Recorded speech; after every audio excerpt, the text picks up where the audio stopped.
Are you ready? While I'm in there, what we tell them on the throne. Pop it.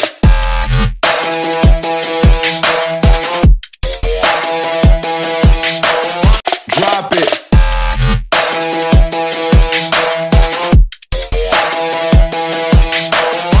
Drop it.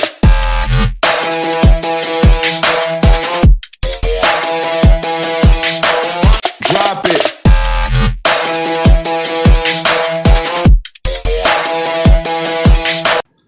Assalamualaikum warahmatullahi wabarakatuh. Puji dan syukur atas nikmat kehadiran Allah Subhanahu wa Ta'ala, yang dimana kita telah diberikan kesehatan sehingga kita dapat berdiskusi pada hari ini. Baiklah teman-teman, yang saya hormati dosen pengampu kita yaitu Ibu Rohani SPD MSI, dan yang saya sayangi teman-teman sekalian. Untuk mempersingkat waktu, saya di sini Rafika Yana. Untuk materi pertama akan saya bawakan sendiri, di mana pengertian geografi. Pengertian geografi secara umum. Geografi merupakan ilmu yang mempelajari tentang lokasi, persamaan, dan perbedaan keruangan atas fenomena fisik dan manusia di atas permukaan bumi. Yang kedua, pengertian geografi secara etimologi. Geografi berasal dari bahasa Yunani, yaitu geo yang berarti bumi dan grafien yang berarti tulisan, sehingga saat digabungkan menjadi tulisan bumi atau deskripsi bumi.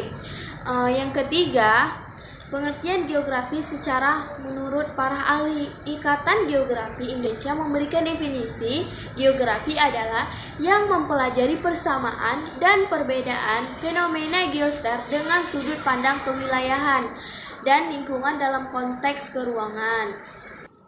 Definisi tersebut merupakan hasil seminar IGI yang berlangsung di Semarang pada tahun 1988. Menurut Sandi, geografi adalah ilmu yang berusaha untuk mengemukakan, menemukan, menjelaskan, dan memahami persamaan serta perbedaan yang ada dalam ruang muka bumi. Sandi menekankan bahwa ilmu geografi lebih fokus terhadap sudut pandang keruangan. Claudius Ptolemy dalam bukunya berjudul Guide to Geography pada abad kedua Masehi. Ptolemy mendefinisikan geografi sebagai representasi dalam gambar-gambar seluruh dunia yang diketahui bersama dengan fenomena yang terkandung di dalamnya. Baiklah teman-teman, untuk materi kedua akan dibawakan oleh teman saya yaitu Triwandani Lase. Kepada Triwandani Lase saya persilakan. Menurut Eratosthenes merupakan seorang pustakawan, geografer, matematikan, astronom, sejarawan, dan penyair. Ia berpendapat istilah geografi berasal dari kata geografika, yang berarti penulisan atau penggambaran tentang bentuk muka bumi. Dalam buku pengantar Sistem Informasi Geografis, Sejarah, Definisi, dan Konsep Dasar tahun 2019 karya Rolly Maulana Awangga, dalam karya jilid 3-nya Geografi, ia menggambarkan dan memetakan seluruh dunia yang dikenalnya, bahkan membagi bumi menjadi 5 zona iklim, 2 zona pembekuan di sekitar kutub, 2 zona beriklim sedang, dan sebuah zona yang meliputi khatulistiwa dan daerah tropis. Menurut Karl Ritter memberikan definisi geografi adalah suatu telaah mengenai bumi sebagai tempat hidup manusia. Studi geografi mencakup berbagai macam fenomena di permukaan bumi. Menurut Lobeck, geografi adalah ilmu yang mempelajari hubungan-hubungan yang terbentuk antara kehidupan dengan lingkungan.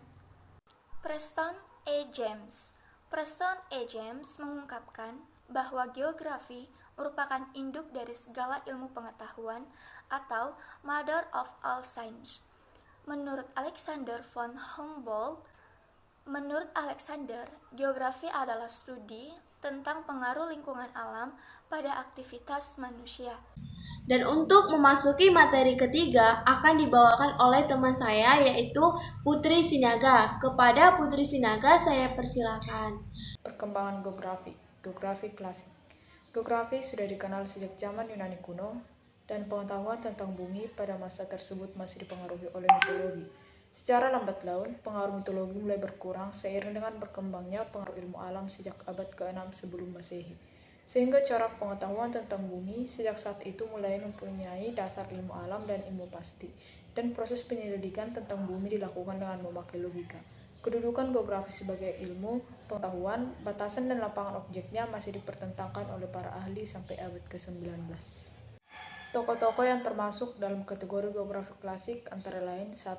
Anaximandros, seorang Yunani yang pada tahun 550 sebelum Masehi membuat peta bumi. Ia beranggapan bahwa bumi berbentuk silinder. Perbandingan panjang silinder dan garis tengahnya adalah 3:1. Bagian bumi yang dihuni manusia menurutnya adalah sebuah pulau berbentuk bulat yang muncul dari laut. Karena pendapatnya tersebut, maka peta bumi yang dibuatnya mirip seperti jamur. 2. Thales, pada tahun 640-548 sebelum Masehi, menganggap bahwa bumi ini berbentuk keping silinder yang terapung di atas air dengan separuh bola hampa di atasnya. Pendapat ini hilang seabad kemudian setelah Parmenides mengemukakan pendapatnya bahwa bumi berbentuk bulat. Kemudian Heraklides kurang lebih 320 sebelum Masehi berpendapat bahwa bumi berputar pada sumbunya dari barat ke timur. Pada masa itu juga sudah dikenal adanya beberapa zona iklim meski pada waktu itu belum diketahui bahwa kondisi tersebut merupakan akibat dari letak sumbu bumi yang miring. Untuk memasuki materi keempat, akan dibawakan langsung oleh kepada teman saya, yaitu Rozi Mahmuda. Kepada Rozi Mahmuda saya persilakan. B. Geografi abad pertengahan. Pada akhir abad pertengahan, uraian-uraian tentang geografi masih bercirikan hasil laporan perjalanan, baik perjalanan yang dilakukan melalui darat maupun melalui laut. Perjalanan umat manusia di muka bumi dilakukan oleh para pedagang yang melakukan perniagaan antar negara dan antar benua, serta dilakukan oleh para tentara untuk melakukan peperangan dan meluaskan tanah kekuasaan.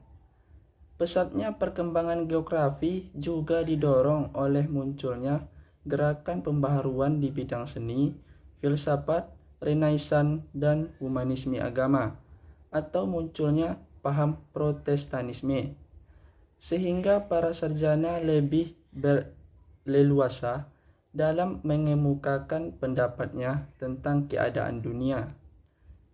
Pada masa tersebut, para pelancong tidak didorong oleh sekedar hasrat ingin tahu dari luar horizonnya, tetapi dalam melakukan perjalanan sudah memiliki tujuan tertentu, yaitu yang pertama menemukan daerah baru sebagai sumber ekonomis, sebagai daerah koloni, atau untuk kepentingan perdagangan. Dengan kata lain, sebagai upaya untuk memperoleh kekayaan atau gold.